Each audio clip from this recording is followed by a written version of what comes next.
شما بهبود توی انجام کاراتون خواهید داشت. در ادامه و به عنوان آخرین مورد بریم و نحوه طراحی استود پروسیجر چند منظوره رو ببینیم. خب حالا منظور از مولتی پرپس استود پروسیجر چیه؟ ما معمولا توی برنامه هامون یه سری فرمایی برای جستجو داریم. به عنوان مثال من این فرم رو برای جستجوی مشتری هام در نظر گرفتم.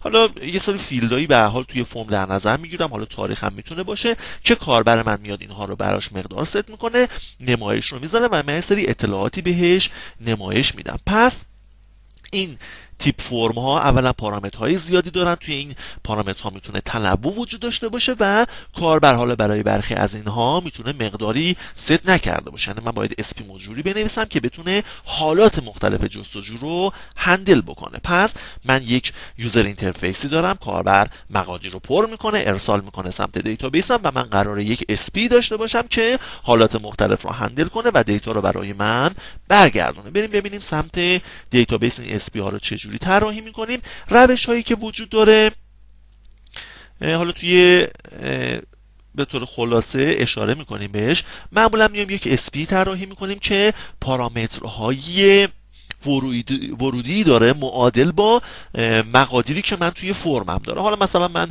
آیدی مشتریمو دارم، اسم و فامیلش رو دارم، ایمیل و بقیه مشخصاتش. حالا ممکنه بر حسب فرم جستجوی شما تعداد اینها بیشتر یا کمتر باشه.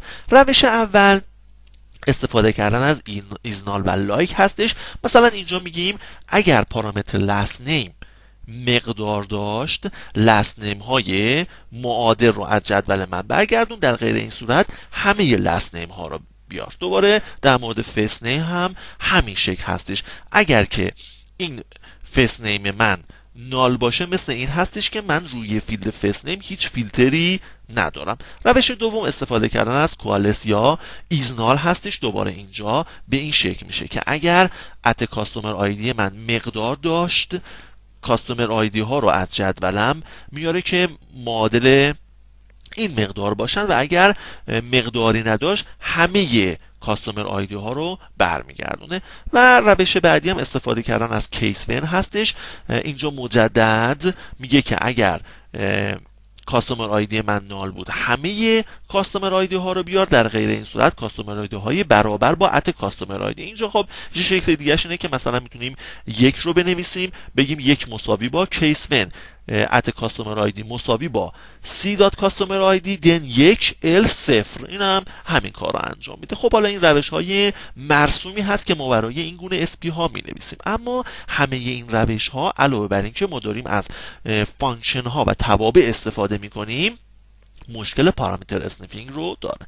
بحث پارامتر اسنیپینگ رو بهش اشاره کرده بودیم، اما یه مرور سریع میکنیم. فرض کنیم من یک جدول تی صفر دارم که یک ستون اینتیجری یک ستون کاراکتری داره. 100,000 ولیو رو با مقدار 1000 توی C1 درج میکنم. پس تا اینجا 100,000 مقدار 1000 رو توی C1 دارم. توی گام بعدی فقط یک مقدار 2000 رو توی C1 درج میکنم. یک نان کلاستر ایندکس به ازای C1 ایجاد میکنم. پس یک جدول هیپی دارم که یک نان کلاستر ایندکس به ازای اون روی ستون C1 اینتیجریم ایجاد شده. توی اولین مرحله میام یک SP ایجاد میکنم، یک پارامتر ورودی میگیره و مقادیر رو از جدول برای من برمیگردونه که C1ش برابر با پارامتر ارسالی هستش. پس جدول من الان 100,000 تا مقدار 1000 داره و تنها یک 2000 داره. من اول این SP رو با مقدار 2000 اجراش میکنم. میدونین که خب چون یه دونه 2000 دارم اینجا از نظر هزینه مرقوم به صرفه هست که بره سراغ نان کلاستر ایندکسه، چون حجم کمتری داره نان کلاستر ایندکس سریعتر میتونه توی نان کلاستر ایندکس جستجو کنه.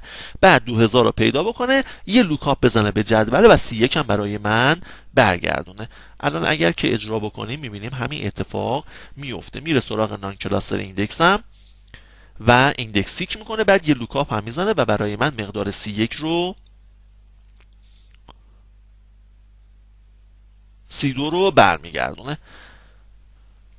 حالا میخوام بیام توی مرحله بعدی دنبال مقادیر 1000 بگردم. میدونیم که ما الان 100,000 تا مقدار 1000 داریم و اینجا دیگه نمیصرفه از نظر هزینه‌ای که بره سراغ نان کلاستر ایندکس و 100,000 تا لوکاپ روی جدول بزنه. اینجا بهتره تیبل اسکن رو ما داشته باشیم. وقتی که اجرا میکنیم و حالا مقدار 100,000 تا رکورد رو برای من برمیگردونه، اگه بریم تو اکسکیوشن پلن میبینیم که این بار هم اومده از تیک به اضافه لوکاپ استفاده کرده. دلیلش این هست که اومده از پلنی که برای 2000 قبلا ذخیره کرده بوده استفاده کرده و همون روش رو دوباره رفته. اگه این مورد رو بخوایم بهتر ببینیم، یعنی اینجا اگر ما اول 1000 رو اجرا کرده بودیم و تیبل اسکن اتفاق میافتاد، برای 2000 هم تیبل اسکن رو پیاده سازی میکرد. من اسپی رو با یه نام دیگه ایجاد میکنم. الان اول 1000 رو اجرا میکنم. خب 100,000 تا رو برای من برمیگردونه. البته اینجا باید اسمش رو عوض میکردم، این بار میخوایم از 2 استفاده کنیم، یعنی همین جدیده. خب یک بار دیگه اجرا میکنیم، میبینیم که این بار رفت سراغ تیبل اسکن و درست هست، چون من 100,000 تا رکورد دارم دیگه. سیک به اضافه لوکاپ مرغوب به صرفه نیست، ولی برای 2000 باید سیک به اضافه لوکاپ رو اجرا بکنه. میبینید دوباره تیبل اسکن رو اجرا کرد. پس مشکل پارامتر اسنیفینگ این هستش که یک اسپی بعد از اولین اجرا پلن رو ذخیره میکنه و برای بقیه مقادیری که من براش ارسال میکنم از همون اولین پلنی که ساخته استفاده میکنه. خب ساده ترین راه برای در واقع خلاص شدن از مشکل پارامتر اسنیفینگ بحث ریکامپایل بود. این که ما انتهای کوئری هامون بیایم در واقع آپشن ریکامپایل رو بنویسیم، یا وقتی داریم اسپی ایجاد میکنیم اول اسپی ویت ریکامپایل بنویسیم.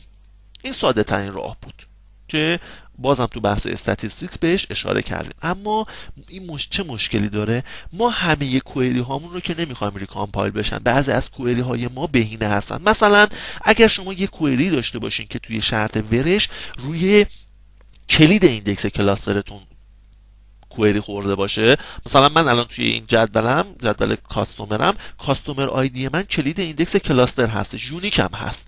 میدونم که همیشه کوئری هایی که با شرط کاستومر آیدی اجرا میشن بهینه هستن و نیازی نیست که ریکامپایل بشه، یا فرست نیم لاست نیم، هر ترکیب دیگه.